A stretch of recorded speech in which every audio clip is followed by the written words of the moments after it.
கிட்டத்தட்ட ஆளுமையால் அடுத்தவர்களை அடக்கி ஆண்டு அதன் மூலமாக வியக்க வைக்கும் கார்த்திகை நட்சத்திரம் அப்படின்னு தான் சொல்லணும். சூரியனுடைய நட்சத்திரம், முருகப்பெருமாளுக்கு ஏற்ற நட்சத்திரம், இப்படி நிறைய சிறப்புகள் எல்லாம் தன் கிட்ட வச்சிட்டு இருக்க கார்த்திகை நட்சத்திரத்துக்கு இந்த 2025 வருஷம் புத்தாண்டு எப்படிலாம் இருக்க போகுது அப்படின்னு பார்த்தோம்னா, இது வந்து ஒரு உடைப்பட்ட நட்சத்திரம் இல்லையா? ஒரு பகுதி வந்து ஒரே ஒரு பாதம் வந்து மேஷத்துலேயும் மிச்சம் 3 பாதம் கிருத்திகையிலும் இருக்க சாரி, ஒரு பாதம் வந்து மேஷத்துலேயும் மிச்சம் 3 பாதம் ரிஷபத்துலேயும் இருக்க போகுது. மேஷத்துக்கு 7.5 சனின்றாங்க, ரிஷபத்துக்கு வந்து லாப சனின்றாங்க. நான் கார்த்திகையில் பிறந்திருக்கேன், எனக்கு விரயம் வரும்னு எடுத்துக்கிறதா இல்லை ராஜயோகம் வரும்னு எடுத்துக்கிறதா, நான் எப்படி எடுத்துக்கிறது, என்ன மாதிரியான அமைப்பில் இருக்கும் அப்படின்னு சொல்லி யோசிச்சிங்க அப்படின்னா, யாரெல்லாம் கார்த்திகை 1ஆம் பாதத்தில் இருக்கீங்களுக்குலாம் அவங்களுக்கு விரைய விபரீத ராஜயோகம் கிடைக்க போகுது. கிளியர்? யாரெல்லாம் 2, 3, 4 பாதத்தில் இருக்கீங்களோ அவங்களுக்குலாம் எக்ஸ்ட்ராடனரியான ராஜயோகம் கிடைக்க போகுது. அவ்வளோதான், சிம்பிள்.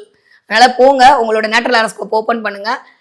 கார்த்திகை எத்தனாம் பாதத்தில் நீங்கள் இருக்கீங்களா? நம்மளுக்கு தான் தெரியுமே, நம்ம மேசராசியாக இருந்தோம் அப்படின்னா கொஞ்சம் விரயத்தோடு கூடிய ராஜயோகம் கிடைக்க போகிறது. கிளியர்?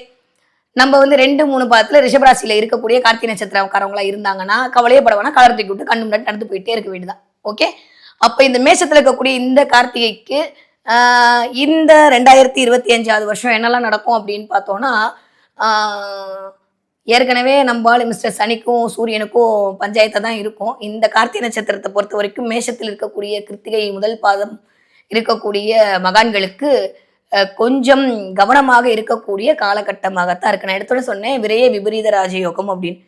அப்போ கொஞ்சம் விரயத்தின் மூலமாக அதன் பின்பு ராஜயோகத்தை சந்திக்கக்கூடிய காலகட்டமாகத்தான் இந்த 2025 வருடம் பிறக்க போகிறது. கிளியர்? மேஷராசியில் இருக்க கார்த்திகை நட்சத்திரக்காரங்களுக்கு கொஞ்சம் செலவுகள் மூலமாக வருமானம் அதிகரிக்கக்கூடிய காலகட்டம். அது கூட சுபவிரயமாக தான் நடக்குது. ஏன்னா குரு வீட்டில் தான் வந்து உட்காந்துருக்காரு. அதனால ரொம்பலாம் யோசிக்க வேண்டாம். இப்போ நான் ஒரு இடம் வாங்கணும்னா உடனே வாங்கிட முடியுமா? ஏதாவது ஒரு இன்வெஸ்ட்மெண்ட் பண்ணணும், இல்லை கடன் வாங்கணும், இல்லை பேங்க்காரன் வந்து லோன் கொடுக்கணும்.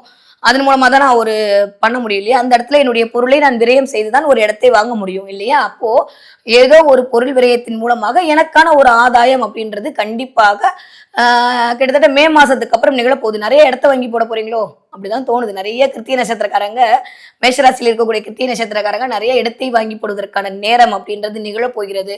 சந்திரனுடைய ஆதிக்கமும் சரி, ராகுகேதுடைய பயிற்சியும் சரி ரொம்ப நல்லா இருக்கிறதுனால கண்டிப்பாக கேது உங்களுடைய நட்சத்திரத்துக்குள், அதாவது நட்சத்திரநாதனின் வீட்டுக்குள் வருவதனால கொஞ்சம் அப்படி தேவையில்லாத டிப்ரெஷன், தேவையில்லாத ஆன்சைட்டிக்குள்ள போய் உட்காந்துக்கிட்டு எனக்கு மட்டும் ஏன் இப்படி அப்படின்ற மாதிரியான ஒரு சூழலை கிரியேட் பண்ணி விட்டுரும் கிரகம். அதை பத்தி ஒண்ணுமே கவலைப்பட்டுக்காதீங்க.